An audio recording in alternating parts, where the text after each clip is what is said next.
I used to be a firm believer in the death penalty. There was not a more just form of punishment for those who committed the ultimate crimes. Crimes like first-degree murder, which involve a premeditated and deliberate killing, sometimes can involve rape or arson. It's a killing of a child, a police officer, even fellow inmates. And it usually involves a weapon like a firearm. The difference between first and second-degree murder is that second-degree murder is not premeditated, and that's according to the Free Legal Dictionary. My mind was changed in a classroom such as this many years ago when we took a look at took emotions out of the equation and looked simply at the facts, and we determined that it's not a viable source of punishment. I spent well over 2 years working in the prison systems. I saw everything from a level 1 yard to a level 5 yard. A level 1 usually involved your small drug charges like marijuana, or it involved drunk driving. It was people that were at low risk but had to serve a punishment. All the way to a level 5, which was usually your inmates that were at risk of either killing themselves, killing each other, or those that are on death row. Looking at the cost, especially considering that we're coming up on a fiscal cliff, the humanity and the prevention of this process of putting someone to death for his or her crimes, it becomes clear it is an archaic practice at best. So let's look at the actual cost of enforcing the death penalty.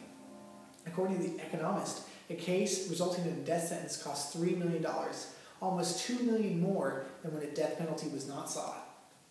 In 2007, time and money were the reasons New Jersey became the first state to ban execution since 1976. That's according to NBC News, which also wrote that Maryland examined 162 of its capital cases and found that simply seeking a death penalty added $186 million to prosecution costs. It also stated that there are strict requirements for attorneys, leading to lengthy appeal waits, where the capable counsel is sought from the accused. DNA evidence is a lot more expensive than blood testing, which will find that DNA is a far more accurate form, obviously, of conviction. So this extraneous cost is due to largely the large appeal process guaranteed to those on death row. This is to ensure that someone does not get put to death that is undeserving of the punishment. Of the 8,221 total people sentenced to death from 1973 to 2010, 2,990 had their convictions or sentences overturned. And that was according to a study done by the Bureau of Justice. And most importantly, 130 people that were sentenced to death have been exonerated. That was according to The Economist. That does not seem a significant amount considering over the 8,000 convictions that there was, but it shows significant flaws in the system that cannot be addressed by swifter punishment from trials. So if we cut out the appeal process, how many more of these innocent people will fall through the cracks? How many of these innocent people could be executed? So not only is it not a perfect form of sentencing as far as expense and accuracy, but it's inhumane as well. The practice is archaic. It does not adhere to our country's foundational rights, especially anything mentioned in the New Testament. Inmates are guaranteed some of the same constitutional rights as ordinary citizens. They are citizens. Due process in their right to administrative appeals and a right to access the parole process. The average length of time someone sits on death row is 14 years and 10 months, according to the Bureau of Justice. Inmates are also covered under Amendment 8, which is a prohibition of cruel and unusual punishment. And waiting that length of time to be punished has been argued to be cruel and unusual. Not only is it cruel and unusual for the inmate, it's also cruel and unusual for the families. It has been said that the families feel like they're being raped time and time again, and they're never allowed to heal because it goes on for 15 years. So every time they go to trial, they have to think about it again and relive it again. Whereas if the death penalty was not sought and there wasn't the appeals process, they'd go through it a lot less and they'd be allowed to heal and punishment would have been rendered. This protection under Amendment 8 requires that prisoners be afforded a minimum standard of living according to Cornell University. Lethal injection is still a preferred method of execution. However, some states still allow electrocution, firing squad, and even a gas chamber. And that's according to the Bureau of Justice. Going through the appeal process after appeal process, like I said, just to give not only some of these death processes which can be considered cruel, but also unfair to the families that have to go through it, that are the victims to begin with. Also, I don't believe that Christians should believe in capital punishment. The Old Testament speaks of the idea of an eye for an eye. I was a firm believer in this.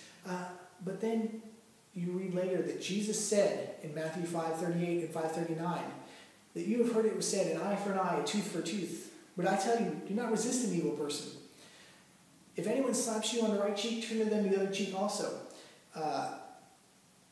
Adultery was also punished by stoning in biblical times, especially that in the Old Testament.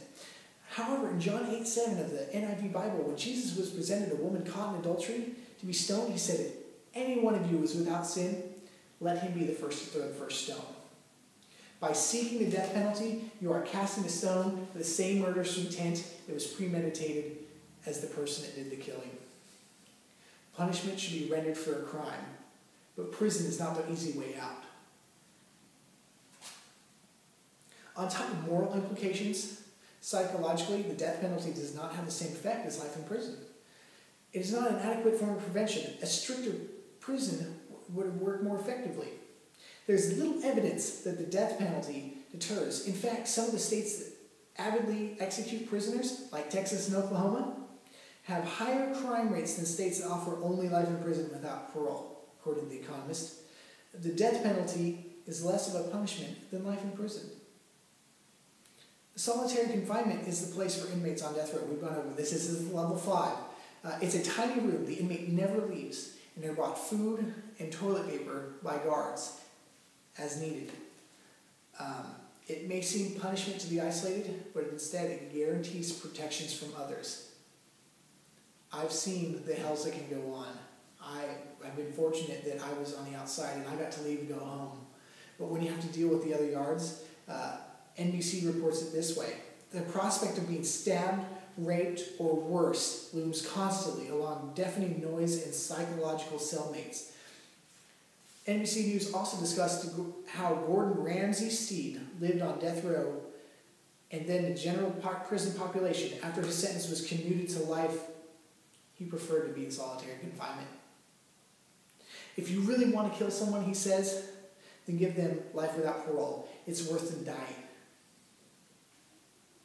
That's from a guy who was on death row. In conclusion, I spent some time on the insides of multiple prisons all over the state of California for work. There I saw prisons in regular yards and those in solitary confinement, and I would have rather been in solitary confinement. The yards were a dangerous place, so many people and so few guards. It was constantly in chaos. You never knew when something was going to happen. Not to mention that prison is a costly affair, not only to prosecute those on death row, and after many die of natural causes before the punishment can even be rendered. America was greatly influenced by fundamental human rights of the generation it was founded, and of the New Testament, neither of which support the death penalty. Plus, what is a greater deterrent?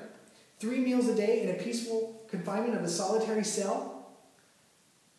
Or a hellish chaos that prison was intended to be, a punishment for those that commit crimes and a deterrent for those that have not?